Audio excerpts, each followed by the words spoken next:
Ahoj, zdravím vás u dnešního videa. Dneska tady mám 4 balíčky z AliExpressu a v tom prvním je bělící prášek na zuby, bych tomu řekla asi.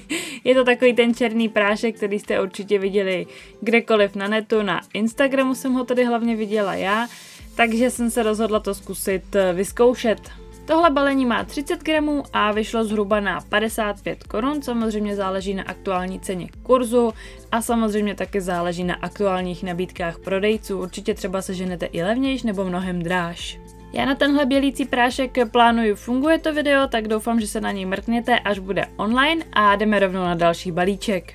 V druhém balíčku mám tužku na obočí, protože si myslím, že obočí se teďko hodně řeší, tak jsem se rozhodla vyzkoušet tuhle zajímavou tužku na obočí. Je to taková tužka, která má vlastně ten hrot rozdělený na 3 části, takové 3 tenčí hroty. Jsem vám tady asi měla dát nějaký detailní záběr. To by nedošlo natočit speciálně ten hrot. No každopádně uvidíte, jak to bude kreslit. Kreslí to prostě takové tenké čárečky, takže to budou jako takové tenké chloupečky.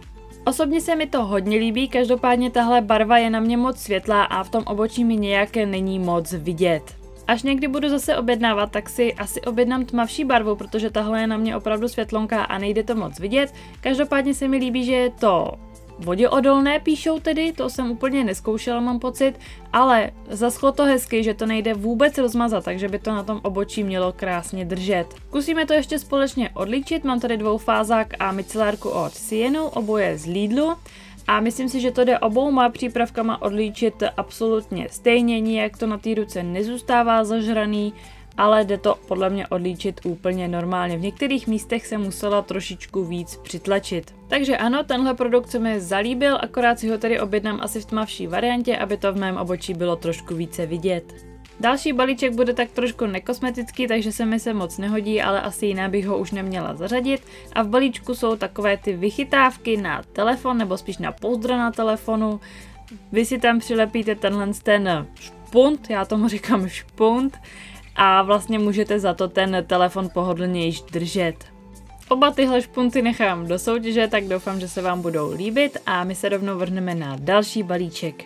A v tomhle posledním balíčku jsou tady pigmenty na nehty, o kterých jsem si myslela, že jsou právě v tom předchozím, kde byly ty špunty na telefon, nebo na pouzdro na telefon. A konečně jsem si na AliExpressu našla Rose Gold pigment na nehty a holografický pigment na nehty. Už jsem si je kolikrát objednávala a vždycky to buď nefungovalo, nebo to ve výsledku byla úplně jiná barva. Když jsem si objednávala ten holografický pigment, tak mi přišly takové třpytky, a když jsem si objednávala tenhle Rose Gold, tak to spíš ve výsledku byl takový měděný než Rose Gold. Každopádně oba pigmenty už v tuhle chvíli, když jsem krabičku otevřela, vypadají tak, jak by vypadat měly. Růžovo-zlatý vypadá růžovo-zlatě, spíš takový do růžova, ale i tak jsem moc spokojená, moc se mi líbí. Tenhle holografický tady na video moc tak nevyniknul, ale v reálu opravdu holograficky vypadá. Oba pigmenty jsou tedy takové, jaké jsem si představila a jsem konečně spokojená, takže za mě můžu doporučit. Všechny odkazy budou v popisku videa a jak můžete vidět, ten holografický pigment jsem už vyzkoušela právě na nehty, kde mám One Step Gel Lack. Tak jo, to je ode mě všechno, odkazy jsou v popisku videa a zase někdy příště. Ahoj!